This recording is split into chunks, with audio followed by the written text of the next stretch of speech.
കൂട്ടുകാരെ എല്ലാവരും സുഖമായിരിക്കുന്നോ? അപ്പോൾ നമുക്കിന്ന് വാട്ടർ മെലണിൽ പൈപ്പ് സെറ്റ് ചെയ്യുന്ന വേണ്ടിയിട്ട് കാണിക്കാൻ പോകുന്നത്. അപ്പോൾ ചേട്ടനെനിക്ക് ജ്യൂസ് അടിക്കാനായിട്ട് അതിൻ്റെ ഉള്ളിലെല്ലാം എടുത്തിട്ടുണ്ട് കേട്ടോ. അടുത്തത് ആ പൈപ്പ് സെറ്റ് ചെയ്യാനായിട്ട് പോവുകയാണ്. പൈപ്പൊക്കെ ഒന്ന് സെറ്റ് ചെയ്ത് നിൽക്കുന്നുണ്ട് കേട്ടോ. പൈപ്പൊക്കെ ഒന്ന് സെറ്റാക്കിയതായി എടുക്കുന്നുണ്ട്. അതിന് ശേഷം നമുക്കത് ജ്യൂസ് അടിച്ചെടുക്കാം.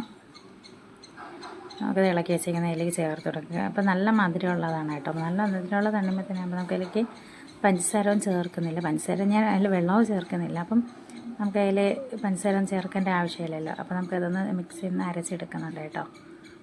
അല്ലേ നന്നായിട്ട് അരച്ചെടുക്കുന്നുണ്ട്. അപ്പോൾ മോളത് അരിപ്പൊക്കെ വെച്ചിട്ട് നിൽക്കുകയാണ്. അപ്പോൾ നമ്മുടെ ജ്യൂസ് ഒന്ന് അരച്ചെടുക്കുന്നുണ്ട്. നമുക്കത് ജ്യൂസൊക്കെ അരിച്ച് എടുത്തിട്ടുണ്ട് കേട്ടോ. അപ്പോൾ നമ്മുടെ തണ്ണിമത്തനിലേക്ക് ഒഴിച്ചു കൊടുക്കാം. നല്ല കട്ടി ജ്യൂസല്ലേ കാണണ്ട്. അപ്പോൾ നമ്മുടെ വീഡിയോ ഇത്രയേ ഉള്ളൂ. ഒന്ന് ഷെയർ ചെയ്ത് ലൈക്ക് ചെയ്ത് സബ്സ്ക്രൈബ് ചെയ്യ് കൂട്ടുകാരെ.